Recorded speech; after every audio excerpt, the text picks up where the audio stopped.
My name's Dave Pilmer. I'm from the Department of Labor and Advanced Education.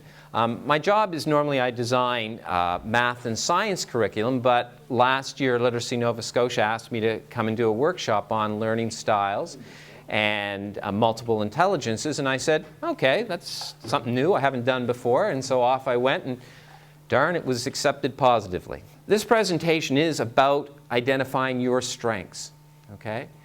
We're going to answer lots of questions, and from that you're going to say, now I understand why I like to do this in my off hours. Now I understand why when the teacher presents this material this way, I get it, but when it's presented this way, it's not really making a lot of sense, right? We all have different learning styles that we gravitate to.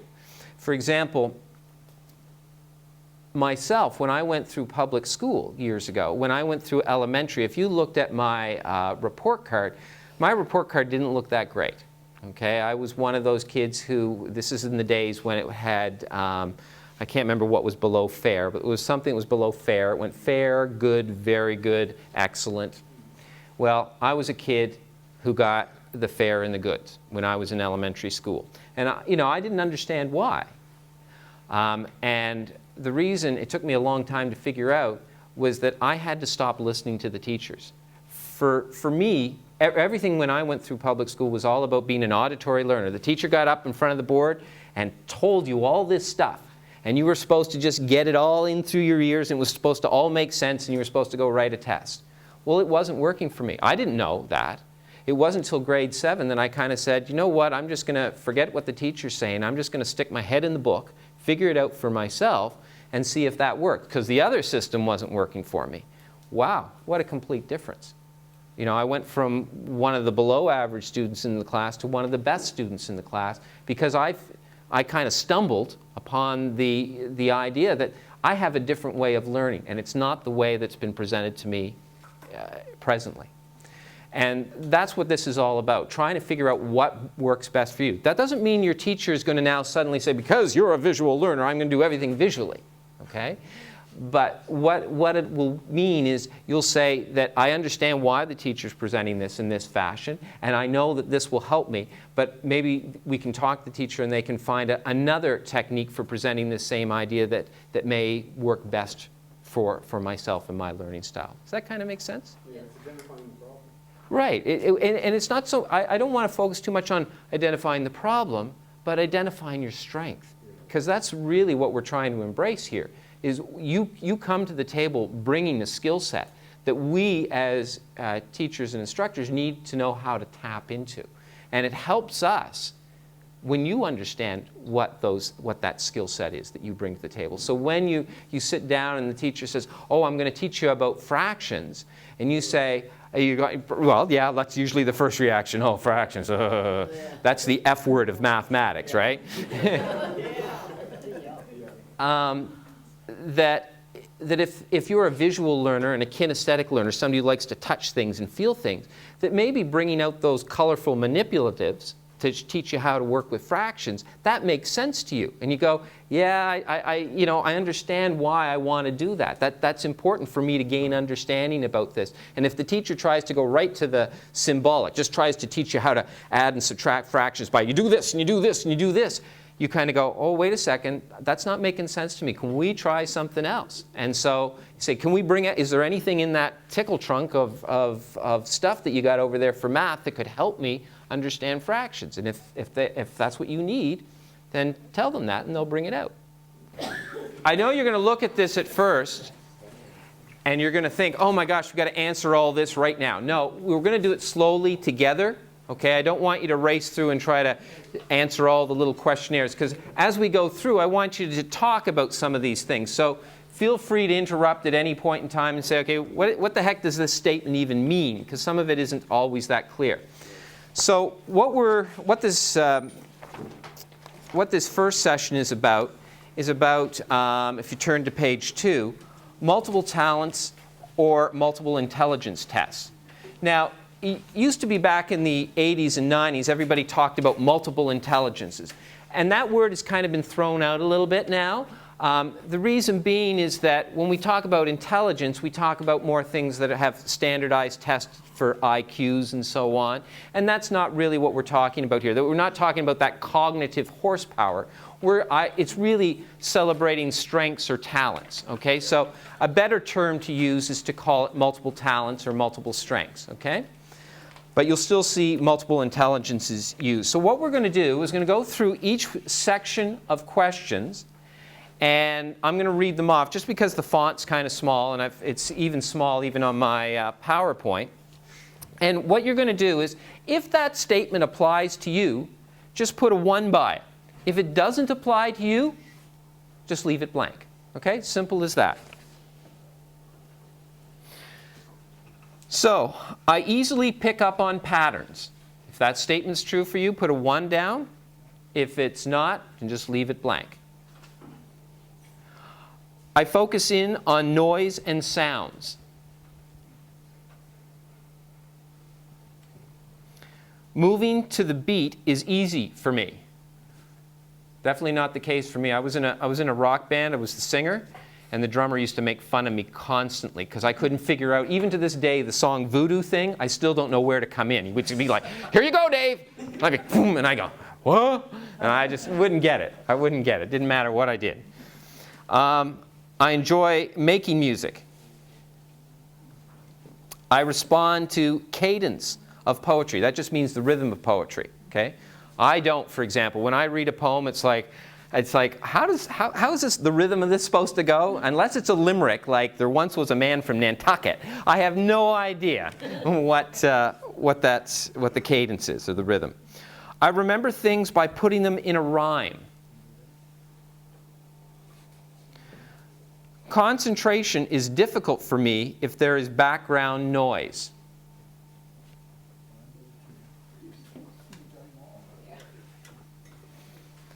So if there's like anything that's not making sense, you just raise your hand and go through it, or interrupt. You don't have to raise your hand. It's not school. Okay, section 2. I am known for being neat and orderly. Neat and orderly. Come on, be honest. All right, you're a clean freak. Yep, then you check that off. Step-by-step directions are a big help. Problem solving comes easily to me. So when you're given a unique situation, you got to figure out what to do. I get very frustrated with disorganized people. I can complete calculations quickly in my head. Now, we're not talking crazy calculations. We're just, some mental math stuff. Somebody said 210 plus 300. You know that was 510. Nothing too wild. Logic puzzles, so things like Sudokus and so on, are fun. Okay, section 3. Okay, I learn best interacting with others. So you like working in groups, essentially. I enjoy informal chat and serious discussion. That would not be me. Small talk kills me. Thank God I married a woman who's good at it. Because I'd have no friends, absolutely none. I'd be a hermit living out in the woods. The more the merrier. The more the merrier. Okay? And don't get any perverted thoughts. We're only talking about talking here, okay? Talking, nothing else. It was going to come up. Yeah. Okay. Yeah.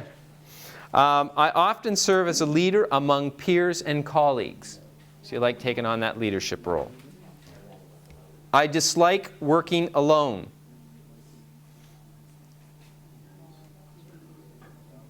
I am sensitive to expressions of other people's faces, to the expressions of other people's faces. So you can figure out how somebody's feeling just by looking at their face. I have a good sense of what others think of me. Okay, so I have a good sense of what others think of me. Okay, Section 4. Sorry for all these questions. It's just the way we have to go through things. Section 4. I learn by doing. Opposed to teacher telling you, opposed to somebody saying you follow this procedure and explaining everything step by step. You just like diving in and getting muddy and playing with it. I enjoy making things with my hands. Sports are a part of my life. Okay, and that doesn't mean it has to be team sports, any sort of sport. You know, you regularly go and cycle in the morning, you like running, you know, play badminton with a friend, a bunch of ladies calling you up to do ballroom dancing would almost be a sport these days. I use gestures and nonverbal cues when I communicate. Okay, that doesn't mean you have to be French and always doing this, but you know, and we're not talking about middle finger cues or anything like that, okay? We're talking about, you know, I just like to gesture. Demonstrating is better than explaining. Okay. Section 5. Foreign languages interest me. Now, that wouldn't be me. Foreign languages. Grade 11 French was a disaster for me. My last day I took the plant off the teacher's desk, put it on my desk, and started talking to it. And she goes, "What are you doing?" I'm saying, "I'm talking to the only person in this room who understands me, and I understand them." I enjoy public speaking and participating in debates. I'm irritated when I hear an argument that sounds illogical. Yeah, welcome to the federal elections, right? I enjoy a good lecture, speech, or sermon. I faithfully contact friends through letters, email, or it should be put Facebook in there now, or one sort of.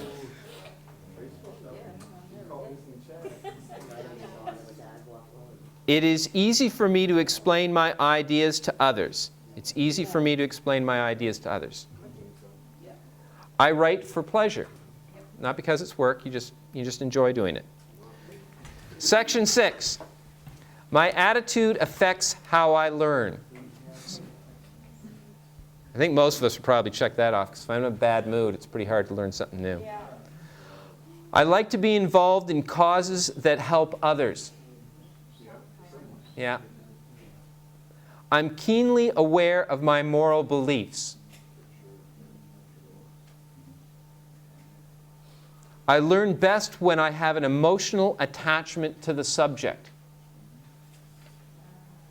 So if it's something that you really feel is important to you, for example, let's say breast cancer was something that was an important issue in your family or family history, then that topic, when you start looking at cancer in terms of biology, suddenly that has importance to you, and now you're really engaged in that topic.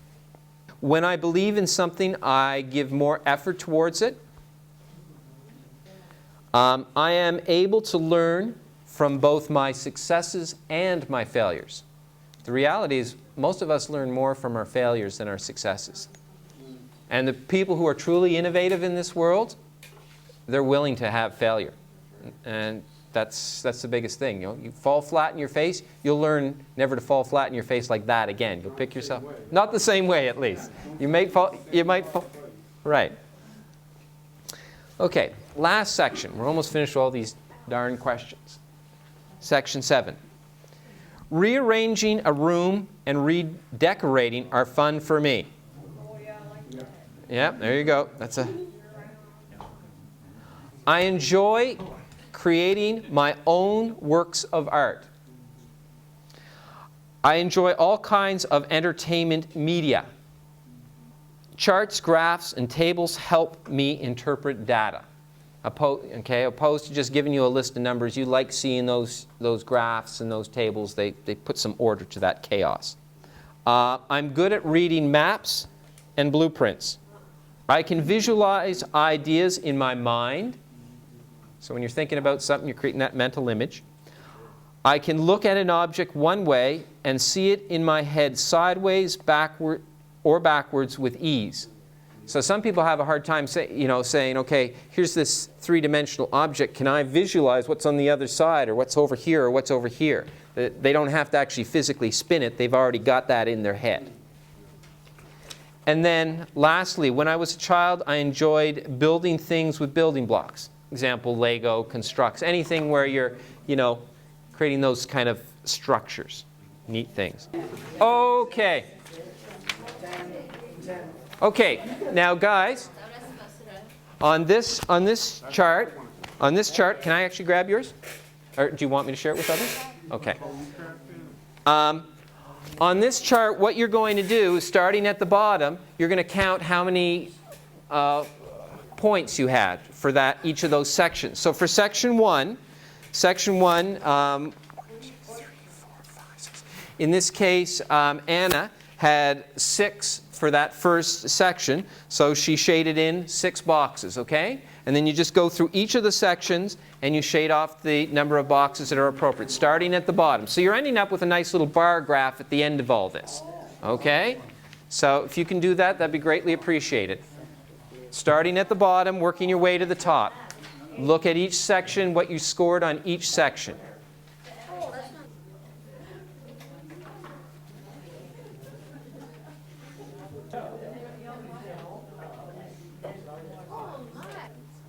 So how'd you make it? All right. Okay, so let's see. Yeah, 9, 9, 9, 10. Yeah, exactly. You got it, man. You got her, Pontiac. How you making out, Eli? 9, 5, 7, 3. Good stuff. There you go. That's interesting, isn't it?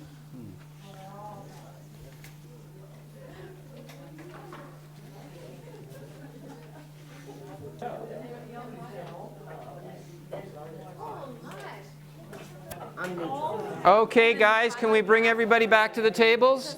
I don't like that. Can we bring everybody back to the tables? We're ready. Okay. So each of those questions were grouped into various sections based on the attributes that they kind of satisfied. So for example, in the very first section, everything was about musical and rhythmic talents, which I scored very low on. I didn't even bother filling it out because I was afraid we'd have negatives, okay? But did anyone in this room end up with a decent score in the music and talents? I got 7 on that one. Right, you got 7? Good. Oh, no, I'm lying. I got 9. You got 9, okay. I got it. That was section 1, right. I got 8. Good, good. So if you look over here on the other page, on page 6, what I've done is described what musical rhythmic talent is all about. It's that ability to produce and appreciate music. Now, I don't want you to think that this is kind of like, oh, well, I've done the test, carte blanche, I should become a musician now because I scored a 9, okay? That's not the way it works. This is, you have talents. You may decide that that's not a talent you want to pursue, right? Or it may be a talent, you might have only scored like a 6, but you said, you know what, I can work on that talent and make it better. I'll never have rhythm. I will never be the drummer in a band. I will never be the bass player in a band, but I can be the singer in the band, and I can work towards improving my musical appreciation and abilities, okay? So this isn't, I don't want you to think this is carte blanche. If you scored a 7 forever in your life, you're going to be a 7.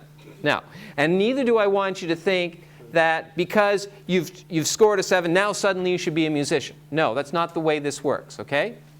It's not like to be a perfect learner, you have to score this, this, this, this, and this in these categories. It's not about that.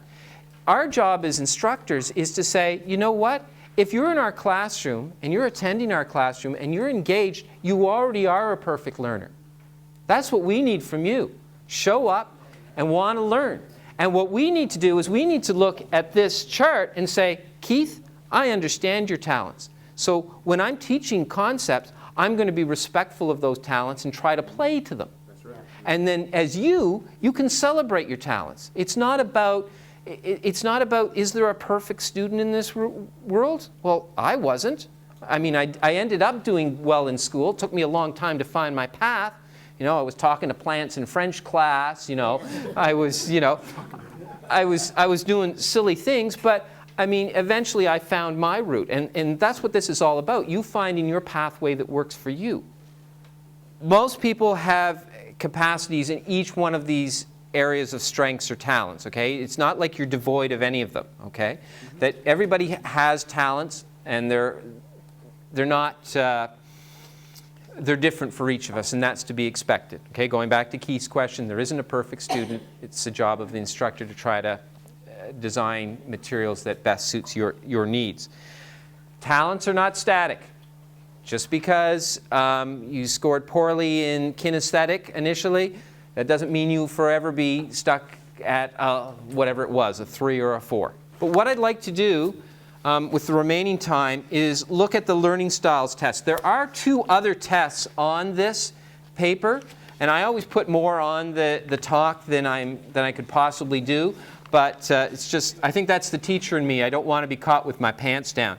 But there is a procrastination test. Procrastination means putting things off. Some people who just don't want to do certain things. Yeah, maybe we can do that later. Did you hear Dana's joke?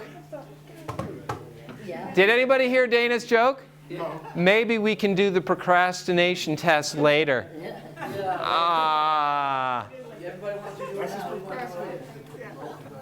There's also a motivation to learn test. But let's look at the learning styles test. Again, what you're going to do is it's just multiple choice. I'm going to read off the question, and then you circle the one that best describes you, A, B, or C. Okay? Circle A, B, or C. When I operate new equipment, I generally A, read the instructions first, B, listen to an explanation from someone who has used it before, or C, go ahead, have a go, I can figure it out as I use it. I hope that's not heavy equipment. 2, when I need directions for traveling, I usually A, look at a map, B, ask for spoken directions, which I think most men would never circle, and C, follow my nose and maybe use a compass. So basically wing it, figure it out on your own. 16, when I am anxious, I visualize the worst case scenarios, B, talk over in my head what worries me the most, or C, can't sit still, fiddle, and move around constantly. 26, I think that you can tell if someone is lying if A, they avoid looking at you, B, their voices change, C, they give you funny vibes. If you notice, every question only had an A, B, or C to it, didn't it? So what you're going to do is you're going to go through and you're going to count how many you checked off that were A's, how many you checked off that were B's, and how many that you checked off that were C's. Okay, so just take a few minutes and do a little running tally of how many A's, how many B's, and how many C's you had for each of those questions. So what do we do? Just check off. Okay, guys. 22. We're going to wrap this up in a second here. I just want to kind of look at the results. Just a show of hands, how many people scored highest as A's? Okay? So that would be me, okay? So that means you're a visual learner. Yeah, that's what I take that back for the record. Okay. That means you're a visual learner. So what is a visual learner? So if you look on page 13, it says, someone with a visual learning style has a preference for seen or observed things, including pictures, diagrams, demonstrations, displays, handout, films, and so on. These people will use phrases such as show me or let's have a look at that, and will be able to perform a new task after reading instructions or watching someone else do it. These are people who will work from lists or written descriptions and instructions. Okay? That's me totally. Okay? I need to see something being done. And I think that's why I love math, because that's one of the few subjects that when a teacher presents it on the board, they may be talking about it, but I see what's going on the board. So even though I'm not picking up the auditory information, guys, even though I'm not picking up the auditory information, I'm getting all the visual information. I'm soaking that in, and that helps me. And do you notice if any of you guys have looked at some of the level 2 material in math, you'll notice that we talk about going from the concrete to the pictorial to the abstract. Okay, and what that means is, for example, let's go back. I know you hate when I say this, fractions. Okay, if you go back to fractions, one of the first things your instructor might give you is they might give you fraction pieces, right? Or some sort of manipulative, which you can hold in your hand. So that helps people who are kinesthetic learners, who like to feel and touch things. But it also helps the visual learner, because the visual learner is seeing that picture too. Then you go to the pictorial, which is the instructor might show you fractions, but instead of giving you the manipulatives, they just give you a picture of the manipulatives, right? They just give you a circle that's been divided into pieces, and you can see 1/3 there. Well, that appeals to the visual learner. And then you eventually get to the abstract, where you're actually learning some rule for how do you add fractions or how do you compare fractions, right? And a lot of the information from that is very auditory in nature. So what you have to recognize is that if you've got a visual learning style and you've got a teacher who's in front of the board just explaining everything or doing everything orally, that can be problematic for you, right? That's not your strength. So you say, can we try something else? Can we bring out the manipulatives? Is there a diagram you can draw? You know, that'll help you learn. The material that I've shown you is not all my own work. Okay, on the very last page, there is a bibliography, so it's telling you where I got this material from. Okay, now the actual multiple talent / multiple intelligence test actually is kind of a hybrid. There were 2 tests out there that I saw, and I kind of reworked them until I created one that I thought was most appropriate for our learners. So that first big one that you did was kind of a hybrid of 2 things that I combined. But the other tests are basically in their original forms. I did reword some of the questions to make them a little easier to understand, or created a scoring system that was a little easier to understand, but they're essentially intact. We didn't have a chance to go over the procrastination test or the motivation to learn test. The procrastination test, I will tell you, is a little hard to figure out the actual questions. So if you do that, you might want to sit down with your instructor when you get back to your network and say, listen, I'd like to do this. Can you sit down and work through this with me? And I would strongly suggest, and that just gives you an idea of whether you're somebody who puts things off or whether you attack them immediately. I think most of us know that, but it's sometimes nice to have that confirmation. And then there's a motivation to learn test, which I think is really important. Okay? Just because you come to a classroom, well, we've seen lots of kids in public school. Just because a kid comes into a public school classroom doesn't mean they're motivated to learn, doesn't mean they want to be engaged. Adults, fortunately, when they come into our community-based learning organizations or into the ALP program at the college, they are engaged for the most part. It's a much better position to be in as a teacher, and obviously it's a much better position to be in as a learner too. I'd like to thank you guys for participating in this. I hope you got something from it, and thank you very much. We talk about how in this world, particularly in industry now, there was a huge drive back in the 90s and still into early 2000 about multitasking.